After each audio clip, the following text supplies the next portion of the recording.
চোর চোর। হ্যাঁ, ঠিকই শুনেছেন, এটা হয়েছে দক্ষিণ 24 পরগনা মহেশতলার 22 নম্বর ওয়ার্ডে জালখুড়া প্রাথমিক বিদ্যালয় হালদার পাড়ায়। পাড়ার সমাধান অনুষ্ঠানে এসেছিলেন কাউন্সিলরকে দেখেই এলাকাবাসীরা বিক্ষোভ শুরু করে। একে একে বিভিন্ন অভিযোগ নিয়ে তার কাছে চলে আসে।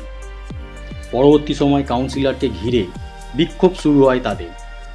গ্রামবাসীর দাবি, দীর্ঘ 5 বছর যাবৎ জলের সমস্যার, রাস্তাঘাটের অবস্থা আশঙ্কাজনক অবস্থা কারণবশত কাউন্সিলরের কাছে বারবার আবেদন করেও কোনো সমস্যার সমাধান মেলেনি, যার ফলে কাউন্সিলরকে কাছে পেয়ে আজ জালখুড়া প্রাথমিক বিদ্যালয়ের এলাকা উন্নয়ন মিটিংয়ে উপস্থিত দেখতে পেয়ে 22 নম্বর ওয়ার্ডের এলাকাবাসীদের সঙ্গে বাক বিতণ্ডায় শুরু হয়। পরবর্তী সময় কাউন্সিলরের সঙ্গে গ্রামবাসীদের বিবাদে জড়িয়ে পড়ে এবং সেই বিবাদের ফলে অশান্তির পরিবেশ তৈরি হয়। পরবর্তী সময়ে মহেশতলা থানা পুলিশের ঘটনাস্থলে এসে কাউন্সিলরকে উদ্ধার করে নিয়ে চলে যায়।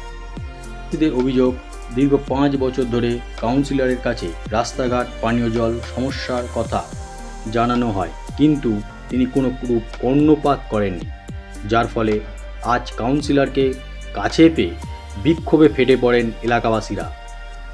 এখন 5 দিন কোনো বৃষ্টি নেই, অধিকাংশ জায়গায় গরমে রাস্তাঘাট শুকনো হয়ে গেছে, অথচ মহেশতলার বেশ কিছু ওয়ার্ডে এখনও জলমগ্ন হয়ে পড়ে আছে, এমনটাই দাবি করছেন এলাকাবাসীরা।